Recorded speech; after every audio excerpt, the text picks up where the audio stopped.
Assalamualaikum warahmatullahi wabarakatuh.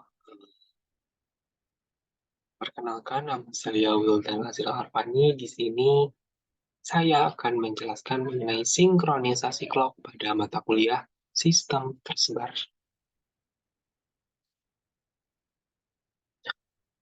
Nah, apa itu sinkronisasi clock? Sinkronisasi clock merupakan proses sinkronisasi internal dari komputer dengan menggunakan referensi eksternal.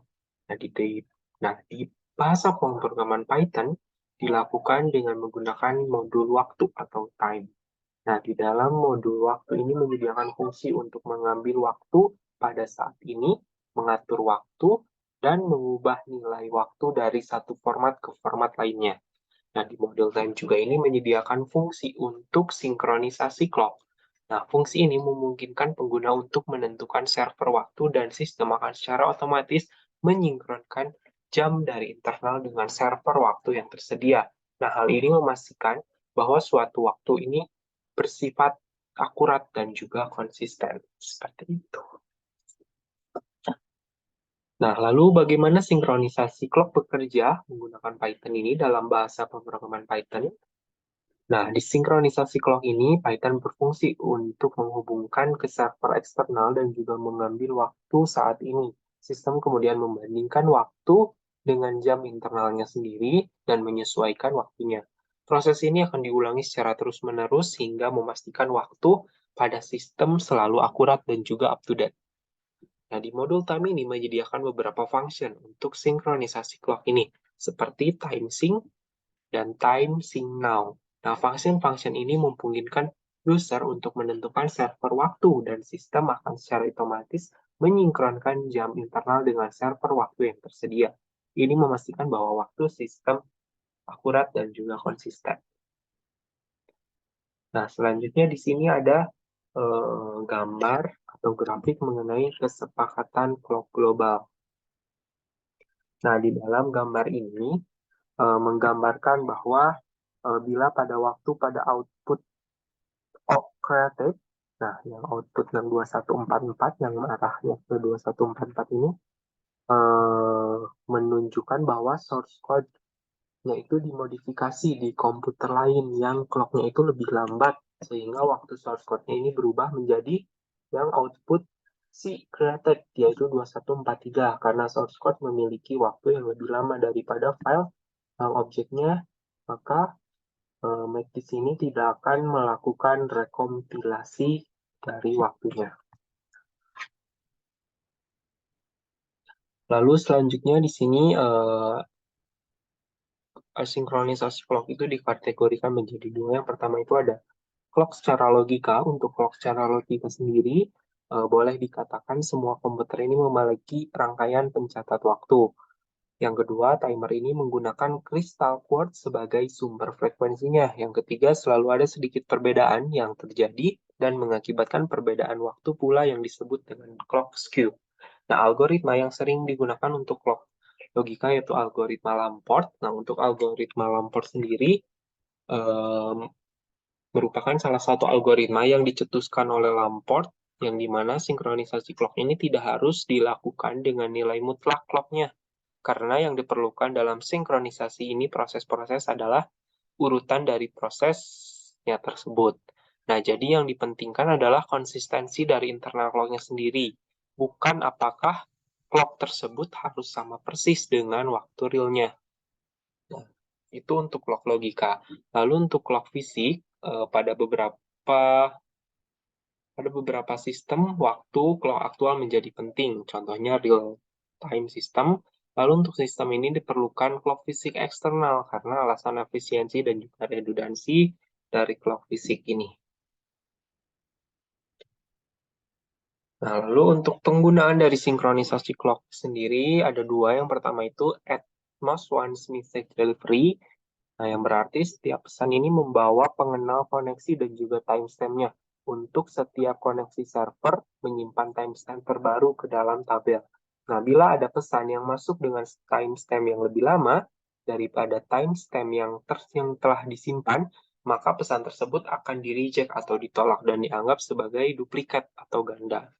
Lalu penggunaan sinkronisasi clock yang kedua adalah untuk konsistensi cache berbasis clock. Nah, di konsistensi cache dalam file sistem tersebar menjadi perhatian karena setiap klien ini menginginkan cache file di lokal komputernya. Bila dua komputer ini memodifikasi file secara bersamaan, maka akan berpotensi menimbulkan inkonsistensi. Nah, lalu di sini ada implementasi sinkronisasi clock pada bisnis transportasi. Sebentar.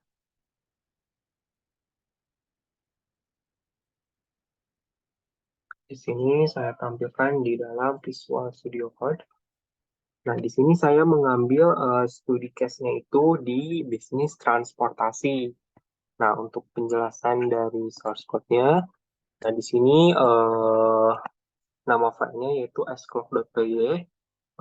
Di sini menggunakan modul dari socket. Nah, modul socket ini digunakan untuk membuat dan juga menangani koneksi dari soketnya. Lalu yang kedua ada struct. Nah, modul struct ini digunakan untuk menangani data biner. Dan yang terakhir ada time. Nah, di modul time ini digunakan untuk bekerja dengan fungsi terkait dengan waktu atau time. Nah, kemudian di sini ada dua variabel atau konstanta yang dimana ada NTP server dan NTP port yang digunakan untuk menghubungkan ke NTP-nya sendiri. Lalu yang selanjutnya di sini ada function pertama yaitu get NTP9. Nah, untuk get NTP time ini mengirimkan paket NTP ke server NTP yang telah ditentukan dan juga dapat menerima respon yang berisi waktu pada saat ini. Dan data yang diterima ini kemudian akan dibongkar dan waktu ini diekstraksi menggunakan struct modul. Fungsi ini mengembalikan waktu yang diterima dari server NTP. Lalu yang selanjutnya ada function Christian sync time. Nah, di dalam function ini menggunakan get NTP time yang berfungsi untuk mendapatkan waktu NTP dari dua server NTP yang berbeda. Nah, ini kemudian menghitung waktu yang dikoreksi dengan menggunakan algoritma Christian dan mencetak waktu sistem sebelum dan juga sesudah dikoreksi. Nah, di sini sistem sebelum dikoreksi dan sistem sesudah dikoreksi dengan menggunakan algoritma dari Christian. Lalu di function selanjutnya di sini ada function calculate delivery time. Nah, di dalam function ini memanggil function dari Christian sync time yang berfungsi untuk menyinkronkan waktu sistem menggunakan dua server NTP yang berbeda. Kemudian menghitung waktu yang diperlukan untuk mengirimkan paket berdasarkan jarak dan kecepatan yang diberikan dalam mencetak waktu pengiriman. Lalu yang terakhir di sini memanggil dari function si calculate delivery time-nya yang berfungsi. Nah, di sini saya menentukan jarak dengan 100 km dan kecepatan 60 km per jam dan mencetak waktu dari pengiriman yang akan dihitung. Seperti itu. Nah, sekarang saya akan coba menjalankan programnya. Sebentar.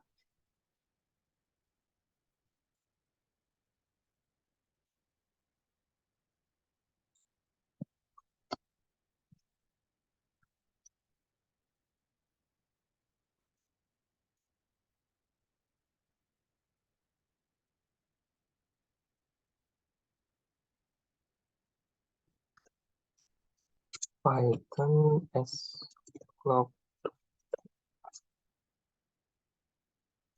Nah, di sini akan mengeluarkan output berupa waktu sistem sebelum dikoreksi, yaitu sesuai dengan hari, yaitu hari Rabu pada bulan Maret, tanggal 15 di jam 16.37.27 tahun 2023. Nah, terus waktu sesudah dikoreksi, yaitu hanya berbeda 0,01 detik atau milisecond. 1 milisecond. Nah, lalu untuk pengirimannya di sini masih dengan hari yang sama karena kita mengaturnya di yang sama, yaitu di jam 16.37.29. Nah, kurang lebih seperti itu untuk implementasi dari sinkronisasi airclock ini. Nah, jadi secara keseluruhan, kode ini tuh digunakan untuk menyinkronkan waktu dari sistem menggunakan server NTP dan menghitung waktu dari pengiriman paket dengan studi kasus di bisnis transportasi.